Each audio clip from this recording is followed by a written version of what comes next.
Hello everyone, welcome back to another zeztz video. Today we'll be doing something different, kind of like a recap of episode 33, Infiltrate of Kamen Zeztz, Rescue Nem. We're going to be going through everything that happened in story. We first of all start off with the main three. We got the two people from the Paranoid Divisions and his sister, as Baku is there in Extreme. Minami obviously goes up to him, obviously, he's like, he needs to complete a mission to save Nemu, obviously. That's how we get our code name for the episode. Then Baku goes into the dream world, of course. Nemu-chan is basically sad and crying because of Baku, as we saw in the previous episode, like always. Then we see Sig sending the baby nightmares to her, about to attack her, basically. But then she eventually gets saved by Baku, as you can see. Nox is saying something happened in Nem's dream, of course, because they saw the, the baby nightmares. Then we see Kamen Riders, also known as Baku, as he's protecting Nem as Sig is about to fight him.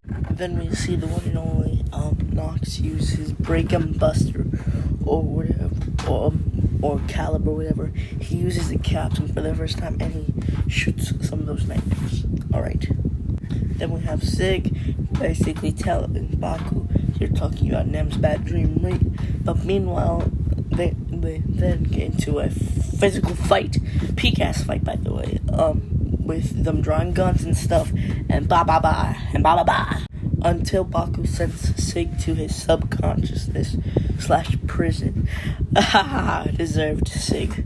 John Constantine returns, but anyways, basically he shoots up the fucking place with his father and stuff, and he kills a bunch of agents in regular. Then he proceeds to confront his father. Then he kills his father, as the news basically bugs out saying what's going on, as people waking up to see what's going on. He kills different agents, and then he's like, I don't give a shit in prison. And he's like, the news is like wondering what's going on. All around the world, he's been killing these people. As the deaths continue, obviously, acute heart failure and he doesn't even care. And yeah, he gets a 1,000-year sentence. Meanwhile, back at Codebase, we get to see the Codebase yet again. I don't know, in the dream world or real world. Yeah, the real world. Lord 3 says he's working on information to control on the nightmares. Basically, he's looking through the computer.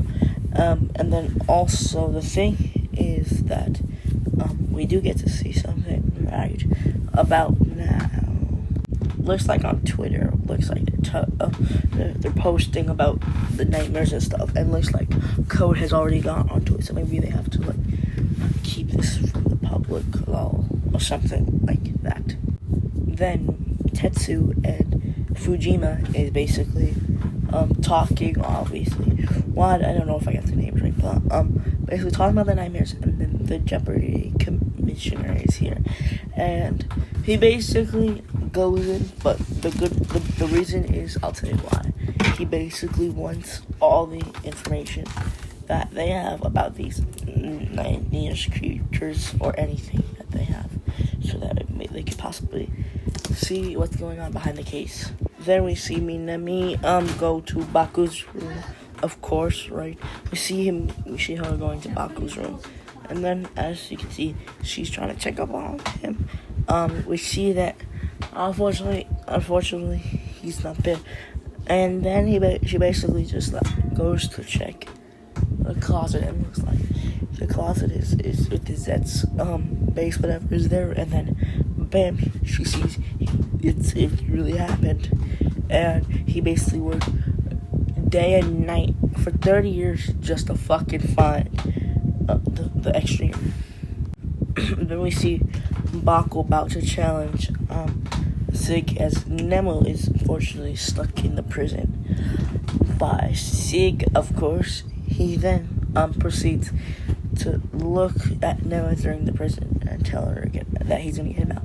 As Sig doesn't give a shit, and it was like, Henshin, face your sins, dawn, nightmare light, I'll punish. As basically, Baku starts to Henshin, and that's when we get the first debut of Kamen Rider ZX Dream. And oh my god, he is so overpowered as fuck, man. I'll just give you a hint. He's basically like our man, as he basically threw Dawn. Then Dawn goes through fucking prisons, and then they both fight in the prison cells, as he's OP as hell. Then he basically punches Dawn, and then he does something right like that, and turns them outside, right? And then you can see right here, he basically is overpowered as hell, because he literally sends Dawn flying. Then Dawn hurts himself, and then he basically is like, is that all the power you have? And then he's like, nuh-uh, because look at all this power. And then reverse time, and then he's like, how the fuck are you alive? And then he will not let anybody's dream change. My boy Baku summons a bunch of stairs, and then let alone confronts him, and then beats him up and throws him into the water. As then they fight yet again. He's like, let's enjoy the bad dream to the end. Nuh-uh, because literally he dodges that, and then he uses his banish, right? He says fade away, as they both do their attacks. Boom! The biggest rider kick of the year, the most OP, and he presses full rise, and boom, and then he goes back to the place, and he can choose which reality that Sig is, I believe, gonna face. And it looks like the reality he's gonna face is the death of him. So yeah, it looks like Sig is like, what the hell? And then because a new rider kick, and then boom, he straight up rider kicks him. Sig is defeated, and then boom, he says, you've been really blessed, zeztz, and then boom, he fades away. Bye-bye, Sig! Basically, then, Nem is free. The lady and Nox thinks zeztz, obviously. Then we see after this, Nem back in his real world, saying to her, he hopes she has better dreams now on. Finally, Lord 3 opens up a fucking box, right? A briefcase, right? And it looks like he uses the code Somnia Capsule, which is a moon inside, and he basically activates it on the Lord system, buckle, whatever, and then boom. Yeah, basically, this is the teaser for the next episode, I believe. So yeah, that was an episode recap. I'm not gonna be doing this daily, but this episode is cool. But yeah, I'll see you in the next one. I hope Sig returns in the future, even though he's most likely not. But it'll be crazy if he does. But anyway, see you in the next one. Bye bye.